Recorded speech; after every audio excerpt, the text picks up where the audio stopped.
soit vous avez des antécédents dans votre famille de cancer colorectal ou de polypes et on proposera alors une coloscopie d'emblée, soit vous avez fait un test de dépistage dans le cadre de la campagne de dépistage du cancer colorectal à partir de 50 ans, qui consiste en la recherche de sang dans les selles. Si ce test est positif, on vous propose alors une coloscopie de dépistage.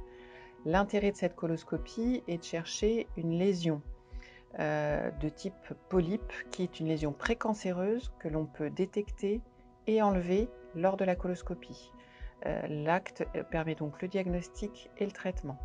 La nécessité de la coloscopie va être expliquée lors d'une consultation préalable au cabinet, où on explique le déroulement de l'examen, la nécessité de la préparation qui est essentielle. Pendant cette consultation, on évoque également la nécessité d'une consultation d'anesthésie préalable à tout examen. Chaque étape de la préparation est également reprise sur des documents qui sont fournis aux patients lors de la consultation, tout en détail sur le régime sans résidus qui est essentiel et la purge qui sera nécessaire de prendre également. L'examen à la clinique se déroule sur une vingtaine de minutes, 30 minutes parfois plus si les polypes sont à enlever. Une fois le patient bien réveillé, on rencontre chaque patient en colloque individuel pour lui donner le résultat de l'examen, lui expliquer les résultats, mais aussi la nécessité éventuelle d'un suivi ensuite.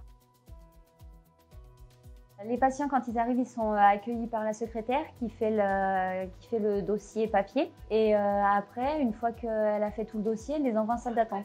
Nous, à partir de là, on récupère le dossier qui a été fait, on va les chercher en salle d'attente, on les emmène au vestiaire. C'est là où on leur fait un premier petit interrogatoire. On leur demande s'ils sont à jeun, si le médecin leur a demandé de ramener des bilans, des échographies, des examens. On leur dit qu'il va falloir qu'ils se déshabillent, qu'ils se mettent en tenue. On les installe sur un brancard, on leur pose un cathéter, on leur met brassard et puis des électrodes. Et après, on les rentre en salle. Et en salle, c'est l'infirmière et l'infirmière anesthésiste qui prennent le relais et qui s'occupent du patient. Le médecin arrive, ils font l'examen. Et à la sortie, on emmène le patient en salle de réveil. Et après, c'est l'infirmière de salle de réveil qui prend le relais. La chirurgie reste le traitement principal en matière de cancer colorectal. Elle est le seul traitement dans plus d'un cas sur deux, et dans ces cas-là, elle aboutit dans plus de 90% des cas à la guérison totale des patients. Elle est parfois associée à d'autres thérapeutiques que sont la radiothérapie pour certaines localisations, notamment donc au niveau du rectum, et puis après la chirurgie, la chimioprévention, si un risque métastatique élevé existe sur le plan statistique pour le patient. Elle pourra être parfois seulement palliative dans le cadre de formes évoluées ou de formes compliquées, notamment en cas d'occlusion, de péritonite. Cette chirurgie a été standardisée de longue date puisque la description des interventions date du début du siècle dernier.